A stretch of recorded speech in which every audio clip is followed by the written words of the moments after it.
अस्सलाम वालेकुम everyone, welcome to do station जी। एक और वीडियो के साथ हाज़िर हैं आपकी खिदमत में। उम्मीद करता हूँ जी आप सब लोग बिल्कुल ठीक होंगे, एंजॉय कर रहे होंगे और सीख रहे होंगे, और मेरी वीडियोस जो हैं आपको फ़ायदा मंद होंगी आपके लिए। तो इसी उम्मीद के साथ ही एक नई वीडियो में आज आए हैं। हमारी असल में जो सीरीज़ चल रही है, fundamental concepts in occupational health safety and environment, HSE। तो उसकी जो टर्मिनोलॉजीज हम सीख रहे हैं, तो आज उसकी सीरीज़ की थर्ड वीडियो है, जिसके अंदर आज हम नई टर्मिनोलॉजीज देखेंगे, जो कि हैं ऑक्यूपेशनल हेल्थ क्या होती है, ऑक्यूपेशनल इलनेस क्या होती है, ऑक्यूपेशनल सेफ्टी क्या है, आपके कंट्रोल मेजर्स क्या होते हैं, और उसके साथ ही पर्सनल प्रोटेक्टिव इक्विपमेंट या PPEs हम जिन्हें कहते हैं वो क्या होते हैं। तो ये सारी चीज़ें जी हम आज अंडरस्टैंड करेंगे। आपका कोई क्वेश्चन, फीडबैक, सजेशन हो तो आप मेरे साथ शेयर कर सकते हैं, तो मैं कोशिश करूँगा उनको भी इंक्लूड किया करूँ। तो चलते हैं जी अपनी वीडियो आज की जो है वो स्टार्ट करते हैं। Welcome to the presentation. खुशामदीद प्रेजेंटेशन में। आज के टॉपिक में basically fundamental concepts in HSE का पार्ट 3 है, तो इसको स्टार्ट करते हैं जी। ब्रीफ इंट्रोडक्शन देखते हैं आज के वीडियो का। जी, हमें आइडिया है कि जो फंडामेंटल कॉन्सेप्ट्स हैं ऑक्यूपेशनल हेल्थ एंड सेफ्टी के, उनकी अंडरस्टैंडिंग अच्छे से होना बहुत ज़रूरी है, ताकि आप अपने जो कॉन्सेप्ट्स हैं उनको इफेक्टिवली, पॉजिटिवली और करेक्टली प्रैक्टिस कर सकें फील्ड में। तो आज देखते हैं कि हम कौन कौन सी टर्मिनोलॉजी जो है उनको अंडरस्टैंड करेंगे जी। आज हम देखेंगे जी ऑक्यूपेशनल हेल्थ क्या है with reference to the worker, occupational illness क्या होती है with reference to the individuals या वर्कर्स, ऑक्यूपेशनल सेफ्टी क्या चीज़ है with reference to worker environment and equipments, और कंट्रोल मेजर्स किन्हें कहते हैं। देन हम देखेंगे कि पर्सनल प्रोटेक्टिव इक्विपमेंट्स क्या होते हैं। तो चलते हैं, स्टार्ट करते हैं one by one.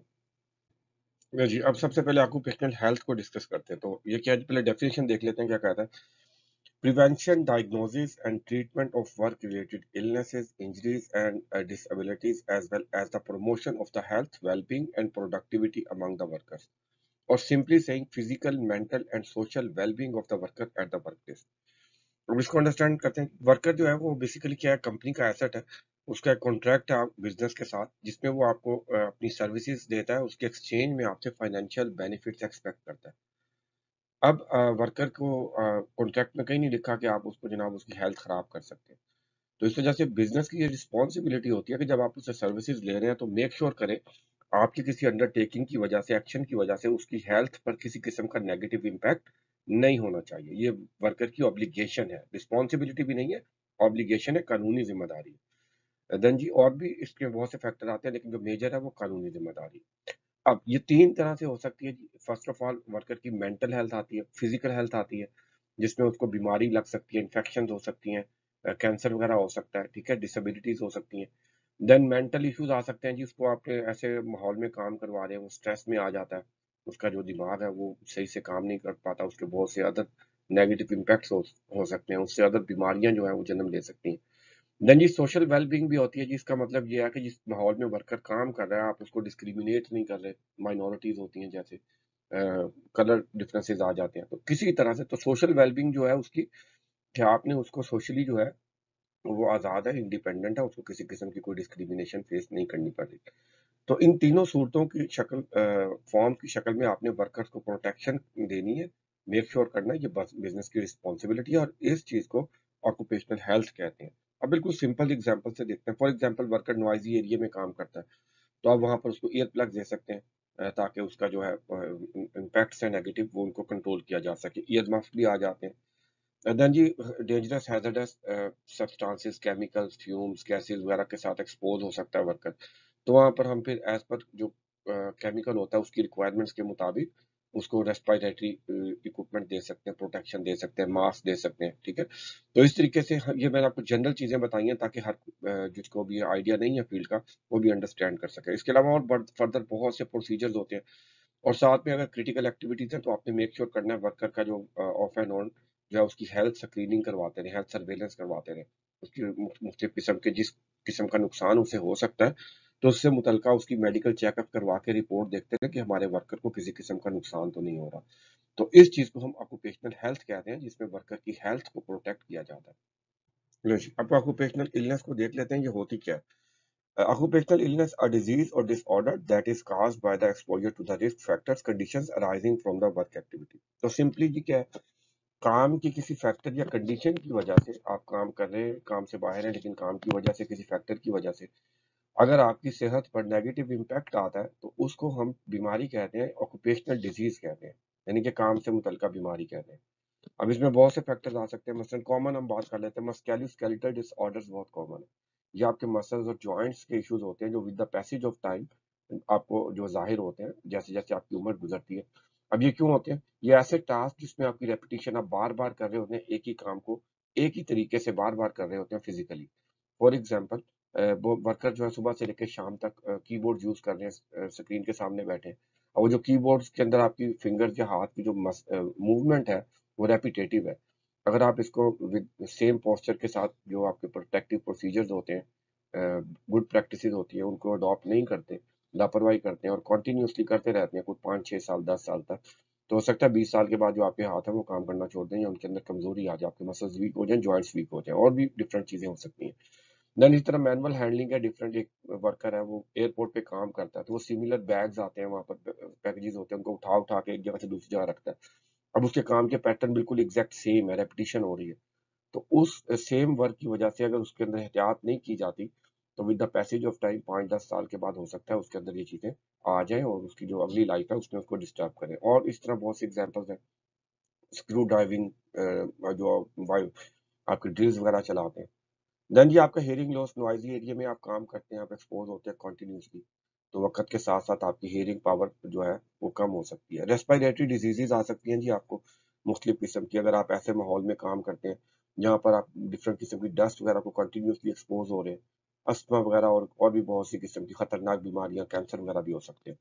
Skin conditions आ सकती हैं, आप ऐसी कंडीशंस में काम करते हैं कि जहाँ पर आपकी जो स्किन है वो एक्सपोज हो रही है कोई खतरनाक केमिकल्स वगैरह को, तो उसमें आपको एलर्जी वगैरह हो सकती है, ठीक है, तो इरिटेशन वगैरह हो सकती है। अब इसमें ये भी डिपेंड कर रहा होता है हर बंदे की जो रिस्पॉन्सिवनेस टू एनी केमिकल होती है वो डिफरेंट होती है, कुछ लोग ज़्यादा सेंसिटिव होते हैं। देन इसी तरह स्ट्रेस है जी, वर्क कंडीशंस आपकी, आप खुश नहीं रहते, आपके ऊपर सैलरी वगैरह या जॉब की जो डिफरेंट फैक्टर्स होते हैं, जॉब लॉस का खतरा होता है, जॉब सेंस ऑफ सिक्योरिटी नहीं होती या वर्कर्स वगैरह से नहीं बनती, तो इस तरह की चीजें जो होती हैं, वर्कर अगर जॉब पे स्ट्रेस ले रहा है, परेशान रह रहा है, तो उससे जो उसकी दिमागी हालत है वो बड़ी खराब हो जाती है, उसके बहुत लॉन्ग टर्म इम्पैक्ट्स होते हैं, फैमिली सोशल लाइफ सब कुछ जो है उसका वो खराब हो जाता है।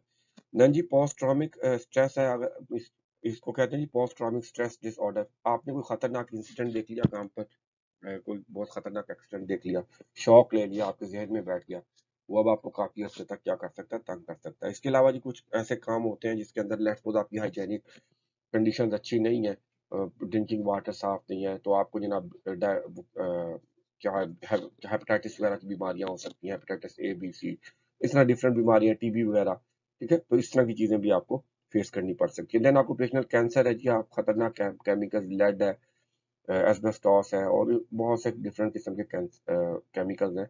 अगर आप उनको एक्सपोज होते हैं तो with the passage of time radiation है डिफरेंट किस्म की, ठीक है, तो आपकी जो कैंसर किस्म की बीमारियां भी आपको हो सकती हैं। इन चीजों को आप ऑक्यूपेशनल इलनेस कहते हैं जो काम की वजह से होती है। नहीं जी, अब सेफ्टी को डिफाइन करते हैं, कुछ डेफिनेशन देखते हैं पहले। The protection of the employees equipment and environment from the workplace hazards and risk that could result in injuries, illness और एक्सीडेंट्स। देन कहता है जी safety is the absence of any unacceptable risk at the workplace. This is the best one जी, the best definition है, one of the, बिल्कुल precised है और तमाम चीजें कवर कर लेती है। देन कहता है जी safety is the prevention from the danger.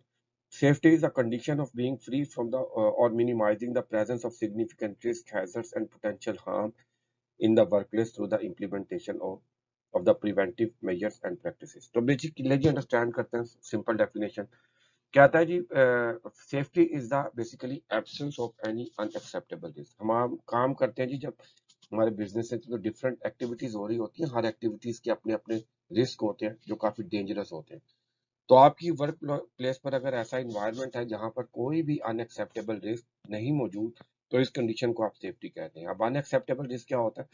कोई भी ऐसा रिस्क जो आपको सिग्निफिकेंट थ्रेट पोज करता है, सिग्निफिकेंट नुकसान कर सकता है, उसको हम अनएक्सेप्टेबल रिस्क कह सकते हैं। वो आपकी हेल्थ को हो सकता है, सेफ्टी को हो सकता है, इन्वायरमेंट को हो सकता है, और आपके बिजनेस प्रॉपर्टी को हो सकता है। तो ऐसा कोई भी रिस्क जो सिग्निफिकेंट नुकसान कर सकता है उसको हम अनएक्सेप्टेबल रिस्क कहते हैं, और उसकी एब्सेंस जो है इस कंडीशन को आप क्या कहते हैं, सेफ्टी कहते हैं। अब जी सेफ्टी जो है, फॉर एग्जांपल आपके पास कोई स्पिलेज हो गई या आपका केमिकल वगैरह गिर गया, वाटर गिर गया, तो वहाँ पर स्लिप हैजर्ड आ जाता है, ठीक है, बंदा स्लिप हो सकता है वहाँ से। तो आप उसकी क्लीनिंग करते हैं, उसके बाद उसको साइन बोर्ड लगा देते हैं, बैरिकेड कर देते हैं ताकि देखने वाले को पता चल जाए। देन ये आप मशीन यूज कर रहे हैं, मैकेनिकल पंप वगैरह यूज कर रहे हैं, उसके अंदर रोटेटिंग पार्ट्स हैं, गियर्स लगे हुए हैं, बेल्ट लगी है या पुली लगी है, वो घूम रहे हैं। अगर उस पर गार्ड नहीं लगा तो ये आपको सिग्निफिकेंट रिस्क जो है वो पोज कर रहा है। वर्कर अगर इसके अंदर हाथ आ जाता है, बाजू आ जाता है या टच कर जाता है तो उसको बहुत सीरियस नुकसान हो सकता है। इसको सिग्निफिकेंट रिस्क कहते हैं, जो कि अनएक्सेप्टेबल है। इसीलिए इसको प्रोटेक्ट करने के लिए इस पे गार्ड लगाना लाजमी होता है, ठीक है। या आप उसको उधर वर्कर की एक्सेस ही खत्म हो जाए, कोई ऐसा काम करे कि वर्कर वहां तक जा ही ना सके। इसी तरह आप कटर वगैरह यूज कर रहे हैं तो अगर इस पे गार्ड नहीं लगा तो आपको सिग्निफिकेंट रिस्क जो है, अनएक्सेप्टेबल रिस्क प्रेजेंट है यहाँ पर, क्योंकि इससे आपको शदीद नुकसान हो सकता है, बाजू कट सकता है, उंगली कट सकती है। तो इस पे प्रोटेक्टिव गार्ड जो सेफ गार्ड लगाना है वो लाजिम है, ठीक है। तो कोई भी ऐसी कंडीशन जो कि अनएक्सेप्टेबल है, आपका सिग्निफिकेंट नुकसान कर सकती है, उसको रिमूव करना कंट्रोल मेजर्स लगाकर, डिफरेंट टाइप के कंट्रोल होते हैं, तो इस कंडीशन को आप ऑक्यूपेशनल सेफ्टी कहते हैं। जी, अब डिफाइन करते हैं व्हाट इज और कंट्रोल मेजर्स। एचएससी में कंट्रोल मेजर्स या प्रोटेक्टिव मेजर्स क्या होते हैं, प्रोटेक्शन मेजर्स क्या होते हैं। तो कहता है जी, एक्शंस टेकन टू एलिमिनेट और reduce the risk associated with a hazard, ठीक है। अभी हमने डिस्कस किया है, पहले हमने हेल्थ देखा कि वर्कर काम के दौरान बीमार हो सकता है, मुख्तलिफ एक्टिविटीज से बहुत सीरियस नुकसान हो सकता है। देन सेफ्टी के एस्पेक्ट में देखा कि वर्कर को चोट लग सकती है, इंजरी आ सकती है और इन्वायरमेंट खराब हो सकता है, तो ये हैजर्ड्स की वजह से होता है। अब ऐसे इकदाम उठाना जो इन तमाम हैजर्ड्स को कंट्रोल करे और जो आपके अनएक्सेप्टेबल रिस्क को कम करके एक्सेप्टेबल रिस्क लेवल पर लाए और आपके वर्कर्स की और बिजनेस की और इन्वायरमेंट की हेल्थ और जो सेफ्टी है उसको इंटैक्ट करे, तो उन एक्शंस को जो ये करते हैं हम कंट्रोल मेजर्स कहते हैं। जिस तरह हमने देखा था कि हेल्थ के इशू में हमने ईयर मफ्स दिए थे, ईयर प्लग्स दिए थे, मास्क वगैरह दिए थे और बहुत सी चीजें होती हैं।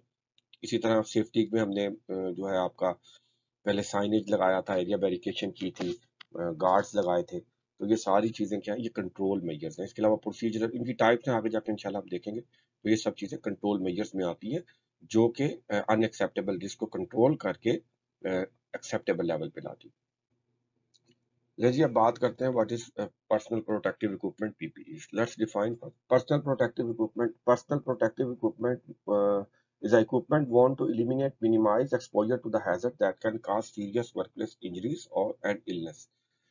तो जी, कोई भी ऐसी चीज जो वर्कर इसलिए पहनता है ताकि वो हैजर्ड से को एक्सपोजर को कम कर सके या खत्म कर सके और अपनी सेफ्टी कर सके, तो ऐसी चीज को हम पर्सनल प्रोटेक्टिव इक्विपमेंट कहते हैं, ये वर्कर पहनता है।